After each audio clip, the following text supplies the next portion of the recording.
and welcome. I'm Elizabeth Edwards, Managing Partner at H Venture Partners. We are a venture capital firm that invests in next generation iconic consumer brands.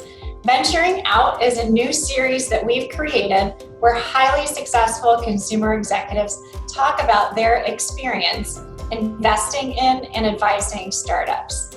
If you're looking to diversify your investments, stay connected to your colleagues, and use your expertise as a force of growth and good, then this series is for you. If you are a startup working to grow your brand, this is an opportunity to learn from the best leaders in consumer. And I'm excited to introduce our first guest on this series, Tom Browning. Tom is best known for LaCroix, which he bought out of obscurity and popularized with millennials. Welcome, Tom. Wow, that's an awful lot of credit you're giving me there. That I was early in that game and others did an awful lot of work. But thank you for having me. Look forward to our discussion. Yeah, me too. Well, let's start with your background. You've worked with a lot of different big companies, P&G, right, Coca-Cola, Chiquita, startup brands like Organic Girl and LaCroix. I just love the fact that you've worked in so many different categories and worked on big brands and also grown brands from scratch. And every millennial knows about LaCroix now, in part because of you. And I'd love for you to tell us the story about LaCroix, how you bought the brand, and how you were able to transform that brand and grow it so successfully. Well, LaCroix was a very small part of a brewer in the Midwest called G. Heilmann's portfolio. G. Heilmann was based in La Crosse, Wisconsin, and is best known for Old Style beer in Chicago. If you've ever been to a Wrigley Field game, Old Style is the brand, right? And it's been the most popular brand in Chicago for a while. But they had some success in Wisconsin, Minnesota, the upper Midwest, and then down into Ohio. So we bought the brand for $5 million, which is incredible at the time, to basically leverage their distributor network. We further leveraged the relationship to get on board United Airlines. And United took us on because people were literally going into the washroom to drink water because you get dehydrated on a plane. Once we got into the airline distribution network, it was easy to get into airports and really talk to the traveling public, which was great. I even got onto Air France, which was for an American brand pretending to be French. That was quite an accomplishment. I feel like I see you all the time and you're super busy. So what was it like for you to transition to retirement and enter this new phase of life outside of the traditional workforce? I mean, are you really even retired? How do you think about your time these days? And why did you decide to get involved in venture capital? Well, I do feel like I'm retired. What I do now is very different from what I used to do, and that's a positive. It's my own time, so I do what I want to do for the most part. It includes some give back opportunities to my community. So I'm involved in a half a dozen different volunteer activities, everything from coaching baseball to sitting on the transportation advisory committee for my township. I'm also able to do some things I never would have had time to do. Like my son and I went to Bavaria for 2 weeks 2 summers ago, and that was terrific fun. So I think you transition by initially kind of knocking out your to-do list and figuring out what it is you want to do that is going to be important and lasting. And that led me towards investing. I felt like I had a lot of mentorship inside of me, and I also had enough money to contribute to the cause. So I started doing that on my own and realized quickly that I could use some help and was able to join some venture capital groups at different stages. I think there are different types of opportunities, so I've enjoyed that a great deal. I also enjoy wearing shorts and jeans all the time. That's great. That's great. I would love to talk a little bit more about that because you've been an amazing help to our brands, especially with retail strategy and Cerebelli, our patented line of baby food in particular. And you have a new grandbaby, and she is one of Cerebelli's biggest customers, as is my daughter, my 2-year-old. And I'd love just to hear more about, your work with H Venture Partners and how you've been able to put your skills and your network to work with some of these new and emerging brands. Well, because you're looking at companies a little later stage than I'm used to, it is right now where we're making really important decisions that generally can cost a lot of money, and we're at that decision point. What I have found is many startups have a clear objective. They have pretty well thought out strategy, but the tactical execution sometimes has gaps. And I can fill some of those gaps on occasion with specifics, not philosophy or, this is but just that, and that helps. I mean, they need that at that point. I still have connections they're quickly going to expire, but there are a lot of connections I have in the CPG world with most major retailers in the United States and Canada. And so that helps a lot too. I give them specific direction about who might be of help. But it's mostly about the detail. The devil hides in the details, right? And that's where you can mess up. And oftentimes people aren't staffed well enough at a startup level to have the foot soldiers. They're trying to do it all from headquarters, particularly in a COVID world. And it's just difficult to understand the nuances that are required to execute in that market. And that's where I can fill a little gap there. Well, and on that, you really are one of our go-tos from a retail strategy and sales perspective. And a lot of brands ask for your advice.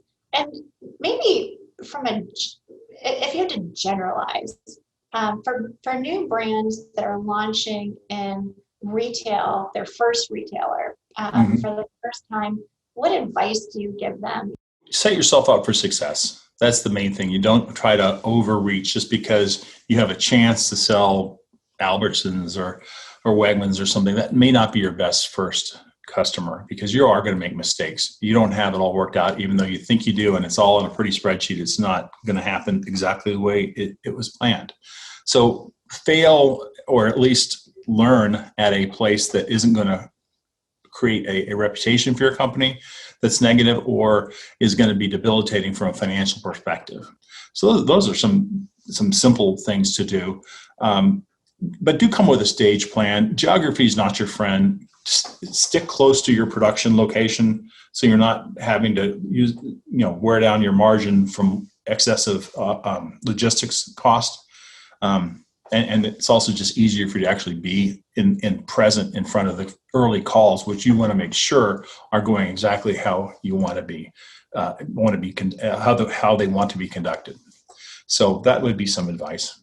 Well, so we're obviously a venture capital firm focused on consumer, and you've been with us now for some time. I'd love to hear from you. Why do you think venture capital focus on consumer is different?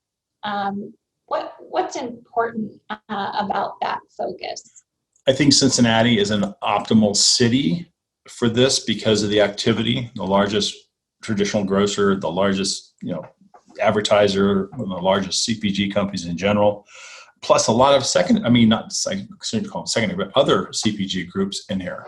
So there's tremendous activity and interest in the category in this city, and that's a very big plus. And also the 8451s of the world are also adding additional intellectual capital into our area. As far as the investment itself, you see some tremendous multiples when it all works. It does take some time. It's not something that's going to hit quickly and someone's just going to absorb it. But the reason I think innovation has been such a struggle for the General Mills of the world and the Kraft Heinz and the big CPG companies, as they've gone through a lot of financial challenges, to make Wall Street happy primarily. But in some cases, there's been aggressive takeovers by Brazilian firms that have said, no, we're not spending money in innovation. We're just going to drop everything at bottom line, zero budget, everything.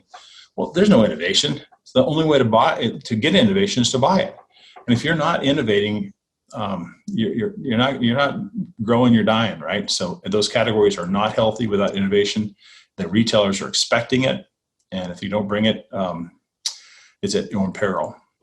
And data, when I think of what's new now, we have a lot more data these days than we ever had before, including from retailers and around retail in general. Talk about the data that is available to brands and some of the shopper marketing programs that are available to brands at some of these different retailers. Sure. Well, Kroger was a pioneer. Actually, Tesco was a pioneer, and Kroger went to England and borrowed that expertise, brought it to the United States, as done Humby probably 20 years ago, and started really looking at consumers, not in a demographic sense, just what they put in their basket weekly. They knew from your credit card or from your eventually Kroger Plus card that you have these habits. These are who you are. So that made the relevancy of their offers much better. What you really want to do is incent people when it's time for them to buy, and the relevance of their product offering is much higher. Example is if you're buying newborn diapers, we're kind of guessing what's going on in your life, right? Or if you buy a premium cat food, we know what's happening, right? If you can demonstrate that your shopper is much more valuable, then that's a reason to keep you on the shelf, right? Or to expand your assortment. Those are the kinds of nuanced sales presentations that didn't really exist 15, 20 years ago. So Tom, tell me, what is your favorite thing about being retired now? My favorite thing is clearly that I'm able to sleep in my same bed on the same site in the same time zone. I've, like many road warriors, had a tough time adjusting to the travel and the different hotels and so forth, and being able to be the same place, the same time has been wonderful for that. So that's probably not what you expected. I also enjoy the spontaneity of my calendar. How every day is really very different. What advice would you give to your colleagues who are at a similar point in their career? They're retiring from their corporate role and they're imagining their next chapter. Well, I think it starts with sitting down with your financial planner and saying, where am I? And really being realistic about a budget and saying, what do I need to spend? If you're past the point of paying for your kids' colleges and weddings and things like that, it's a fairly easy exercise, but it does take some time. After that's done, it's just math, right? The hard part is how long you're going to live, right? Nobody knows that part of it. But generally speaking, you can make a plan that you're very comfortable. If you put all the conservative numbers in, you feel good about it. And at that point, you say, what am I going to do now? I just want to sit at home and watch TV. So you should have some passions. Well, and I would, on that topic, I would love to hear more about what it's been like for you working with some of the H Venture Partners portfolio companies and the deals that we look at and screen. What do you get from that? What gets you excited about the companies that we work with? What value do you get from that interaction?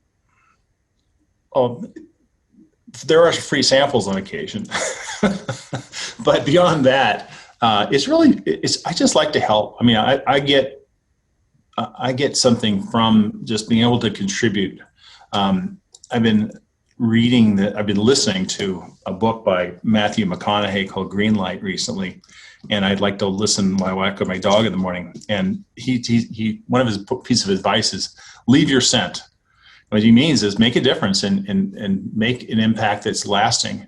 And I think that's the fun thing is you can say, I contributed there. My mark is there, and that's fun. And it's also fun when it works. So you give advice and somebody takes it, and lo and behold, that actually helped them out a little bit. So that's the main motivation I have. Now, will one of these companies get bought for $1 billion? Yeah, maybe that happens too. And over the course of my investments, it's a batting average, right? You are going to strike out, and hopefully you hit a little double and a triple on occasion. And that's what you expect. And if you can, over time, reach a mid 18, 19, 20% return in this market, that's pretty good. Now, it's hard when the stock market's been as good as it is to take money away from that into this, but it also is the only way to diversify your portfolio today that makes any sense. You can't exactly go out and buy bonds or put money in a savings account. It's just, it's to me a safer way and a more interesting way to invest your money. Well, Tom, you are wonderful to share your story and your insights with us. Your story is absolutely incredible, and the expertise that you continue to share with us and our portfolio companies is invaluable. And I hope everyone has enjoyed this episode of Venturing Out. It's certainly been a joy to talk to you. And you can, of course, find more information about H Venture Partners on our site at www.h.ventures. And to our viewers, I just want to say thank you so much for watching. And you can help support our mission by sharing this episode with your networks. And I hope you'll join us for the next one. Thank you, Tom. Thank you for having me.